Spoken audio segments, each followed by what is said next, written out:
Hey guys, what's up? And welcome back to A to Zeke Sports. It's Zeke, and I'm so excited because the MLB draft is tonight at 7 o'clock Eastern on ESPN, and I'm so excited to see what happens with that. So, this is the second part of my MLB preseason predictions, and I'll just let you know if you haven't seen the first video, we go by the 81 game format that they're kind of taking an approach to the season right now. So, that's what we're looking at.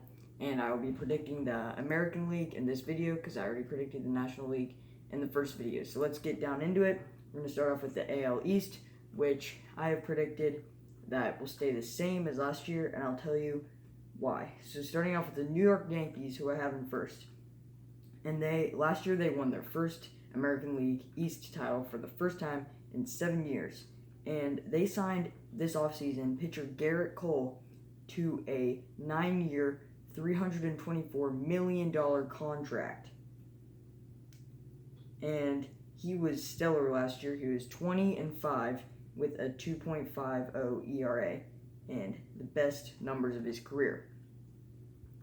They also signed Brett Gardner to a $12.5 million 1-year deal with a $2 million signing bonus. So they were already getting some really nice additions in the offseason thus far. And then Aaron Judge is on a decline right now. He's still a very talented player, but over the last couple years, his batting average has dropped to 272, RBIs 55, hits 103. They've all dropped in the last 2 years. The results could be from a lack of ability to stay on the field because he's been injured a lot of the time. So getting him on the field is one of the Yankees' top priorities going into the 2020 season. The 2017 National League MVP Giancarlo Stanton sat out most of the year of 2019 due to multiple injuries, but the Yankees still managed to win 103 games without him, and Judge missed about 60 games too, so the Yankees are in a pretty good spot if both of them can stay healthy. In the second place in the AL East, I have the Tampa Bay Rays. And they made the postseason last year for the first time since 2013. They did lose catcher Travis d'Arnaud to the Braves in free agency. They did sign catcher Mike Zunino to a 1-year, $4.5 million deal to make up for that. With Avisal Garcia headed to the Brewers, the Rays need to implement some right-handed bats into the lineup, and the Rays have one of the best bullpens in the league with Nick Anderson and Diego Castillo. On the wrong end of a 5-player deal with Tommy, that dealt Tommy Pham away, so they're going to have to try to figure out, they're going to have to rebuild in that area a little bit. I still think they're a contending team, but the loss of Tommy Pham, I feel like they're in the wrong end of that trade. They did sign Japanese power hitter Yoshitomo Tsutomu to a 2-year deal and will likely be a designated hitter. In the third place, I have the Boston Red Sox, right where they ended up last year. They're 1 year removed from the World Series victory last year, but they did have a dropout season, and so they lost their outfielder Mookie Betts, the 2018 American League MVP, to the Dodgers. So the Dodgers are looking pretty stacked right now with the addition of Mookie Betts. They still have shortstop Xander Bogaerts and outfielder J.D. Martinez, and they remain for a strong core. So that's why I think they don't slide anymore this year. The replacement for star closer pitcher Craig Kimbrell did not go as planned, as Matt Barnes, who filled in for him, struggled. Ryan Brazier was also sent back to the minors after pitching terribly, so they didn't really get to implement him into the lineup to make up for Kimbrell. And the starting pitching does look strong with Chris Sale, David Price, and breakout star pitcher Eduardo Rodriguez. They signed free agent Jose Pizarro to play second base. Moving on to the Toronto Blue Jays in fourth place in the American League East. The Blue Jays finished 2019 with a disappointing record, but the young talent on the team that came up from the minors is very exciting. Third baseman Vladimir Guerrero Jr., shortstop Bo Bichette, and second baseman Kevon Biggio all come up from their minor league team, and they were all three of them are sons of former MLB stars. The team strengthened a pitching lineup that started 21 pitchers in 2019. Pitching additions include Hyunjin Ryu, Chase Anderson, and Tanner Roark. First baseman / designated hitter Travis Shaw did sign with them, and Japanese star pitcher Shun Yamaguchi signed in 2-year deal worth $3 million per year. So they made some very nice pitching additions, and so I think they're going to be stronger this year, but still in that 4th place spot. And in last place in this division, we've got the Baltimore Orioles, who have really struggled after the last couple of years. The Orioles were not too good after the departure of star third baseman Manny Machado to the Padres a couple of years ago. But then again, they weren't too good with him either. So, first baseman Chris Davis is coming off back-to-back seasons batting in the 100s, which is very bad, and the 4th season doing so in his career. One of Baltimore's biggest weaknesses was their pitching. Alex Cobb comes back from injury, so that helps them a little bit. And it is obvious to just about everyone at this point that the Orioles have a long-term rebuilding process in front of them, one that's been going on for a while. Alright, so that's the AL East, which I think all stays the same this year. Their records this year with the 81-game season, I think the Yankees go 60-21. The Blue Jays go 50-31, so just 10 games behind. I think the Yankees are going to kind of break away from this division, but there will still be some strong teams in the Rays and the Red Sox. I think the Red Sox go 45-36. I think the Blue Jays go 34-47. And the Orioles go 19-62, which is the worst record in the league this year, as I'm predicting. Moving on to the AL Central, I think the Cleveland Indians come back from getting second in this division. I think they take it back first because they actually improved their record this season, but they didn't make the playoffs just because of the Twins, how much they increased their talent and their play level. And the Cy candidate Corey Kluber was traded to the Rangers for pitchers Emmanuel Chase and Delino DeShields. And like the Rockies, the Indians have a strong core 3 of shortstop Francisco Lindor, first baseman Carlos Santana, and third baseman Jose Ramirez. The 26-year-old Jose Ramirez Lindor. Francisco Lindor, he is 26 and his stats were a 284 batting average, 32 home runs, 170 hits, and 74 RBIs. So he is one of the best young talents in the league. I think that helps the Indians a lot, and I think this core 3 will take them back to the number 1 spot in the AL Central. In second place, I've got the Minnesota Twins. And the Twins' 101 wins last season were second most in franchise history. And the Twins' biggest acquisition this offseason was signing star third baseman Josh Donaldson to a 4-year, $92 million deal. And he came from Atlanta going into free agency. Donaldson's stats last season: 259 batting average, 94 RBIs, 37 home runs, and 142 hits. Donaldson is aging at 34 years old, though. And the Twins strengthened the pitching rotation by signing veterans Tyler Clippard and Sergio Romo. So, they did strengthen that as they are acquiring many good free agents this year. I think the acquisition of Donaldson will have kind of a Bryce Harper effect, how the Phillies kind of struggled in his first year. I do think that after 1 year with Donaldson, the Twins will start to surge as they did last year, but I still think the Indians take home this division.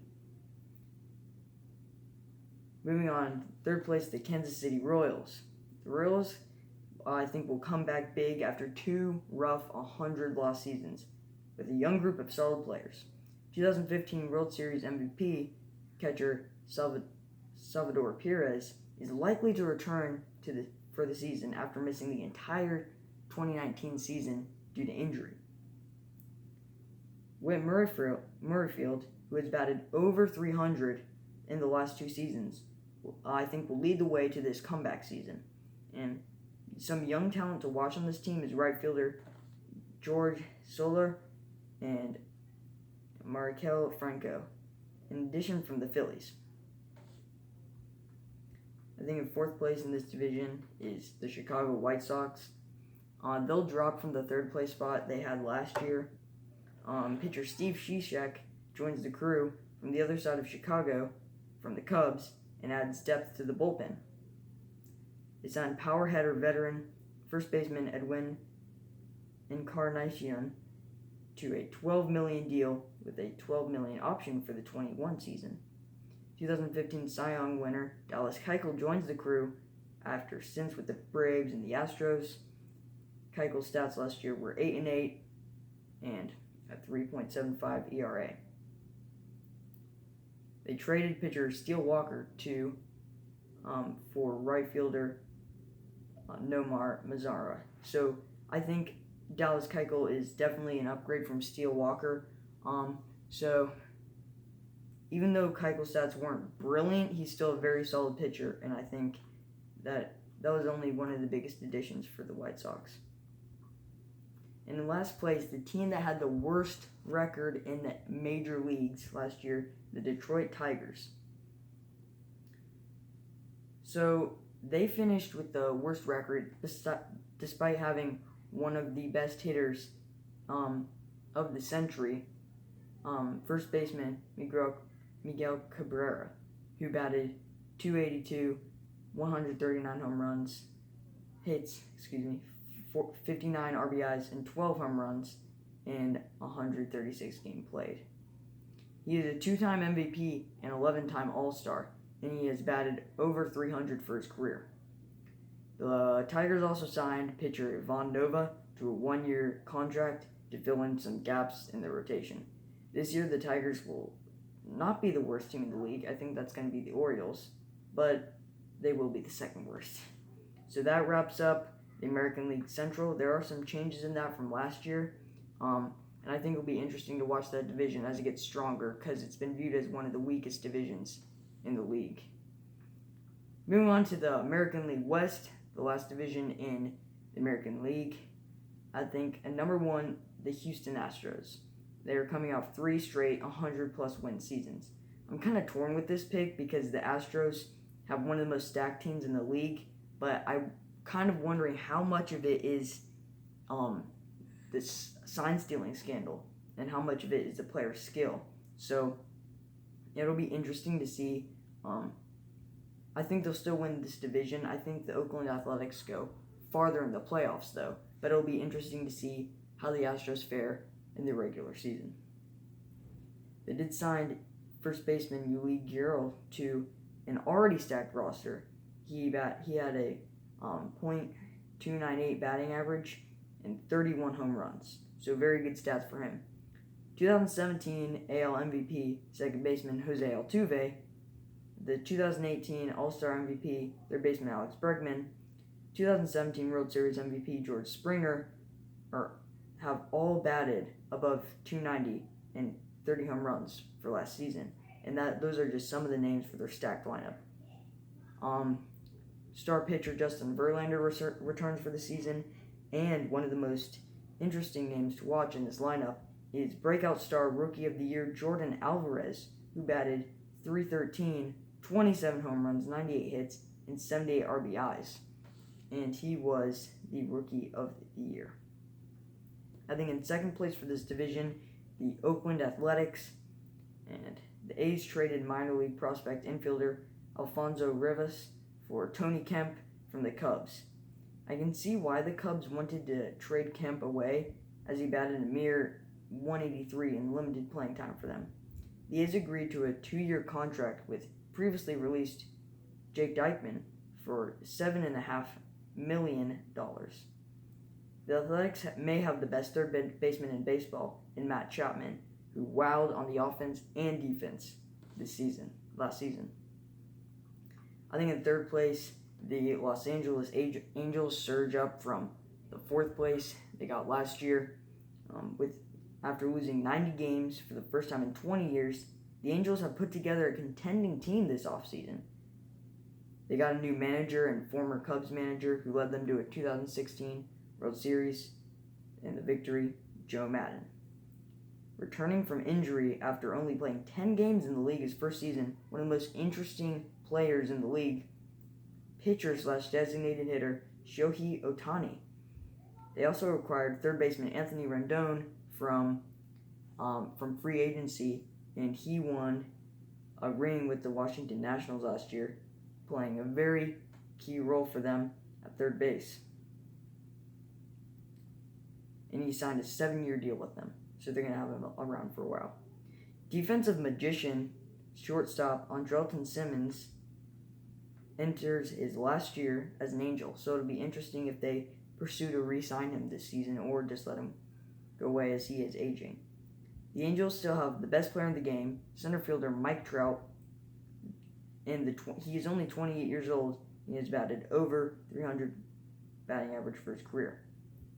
As surefire Hall of Famer, first baseman Albert Pujols brings veteran talent to a team that really has to live up to some expectations this season. And in fourth place for this division, I have the Texas Rangers. The Rangers scored big in a trade with the Indians as they acquired Corey Kluber. He had limited action in 2019, but his 18 stats were very good, as he had a 2.89 ERA and 20 wins and 7 losses. The Rangers did sign third baseman Todd Frazier, who batted .251 last season, so that's a good addition for them. Left fielder Joey Gallo is one of the most interesting players in the league. As I watch him, he has a go big or go home mentality, which leads to a lot of home runs, but also a lot of strikeouts. In last place for this division, I have the Seattle Mariners. The last decade or so, the Mariners have been like a dance between 70 and 80 wins, and they finally kind of broke through the 70 wins. They're now at 68 wins, so they actually got worse than they have been the last couple seasons. The Mariners will excite the offseason with only 2 of their starting pitchers returning. So they really just cleared out their pitching lineup, and they're going to bring in a lot of new talent for their pitching. First baseman Evan White, who has been an excellent hitter in the minors, comes up for the 40-man roster, and the team looks to start to rebuild. And the rebuild was really pushed back. They probably should have started a while ago, but the team's off non-success. I don't think the management could really decide what to do with that. And so I'm going to read you off the records that I think these teams go. I think with the 81-game season, the Astros go 58-23. I think the A's go 56-26. I think the Angels go 43-38 with a winning record this year. I think the Rangers are 39-42, just around 500, but not quite good enough to get that winning record. And I think the Mariners go 33-48. I think I forgot to read you the records for the AL Central, so I'll do that right now. For the AL Central, I think the Indians go 52-29. The Twins just below them, 51-30. The Royals 42-39. The White Sox 37-44. And with one of the worst records in the league, but not quite the worst, 20-61. Moving on to the playoffs. As you saw from the standings I had for the Athletics and the Twins will secure the wild card. And I think the Athletics edge out the Twins there, and they move on to the American League Divisional Series. In the Divisional Series, I think the Athletics actually beat the Yankees, who are one of the most stacked teams in the league, in 5 games, which would be the tie-breaking game. And I think they advance to the championship series. I think the Astros edge over the Cleveland Indians as they did last year in the playoffs. The Indians fought hard to get back into the playoffs, but I think the Astros do succeed over them. But I do think the Athletics beat the Astros in 6 games in the championship series, moving on to the World Series against the Atlanta Braves. And I think the Athletics bring home the Commissioner's Trophy with a 6-game win against the Atlanta Braves. And so that's all I have for you guys today. Make sure to check out the draft tonight. It's going to be awesome. Make sure to comment below what you think of my picks and like if you're excited for the draft tonight. Thank you so much for watching. You guys are the best.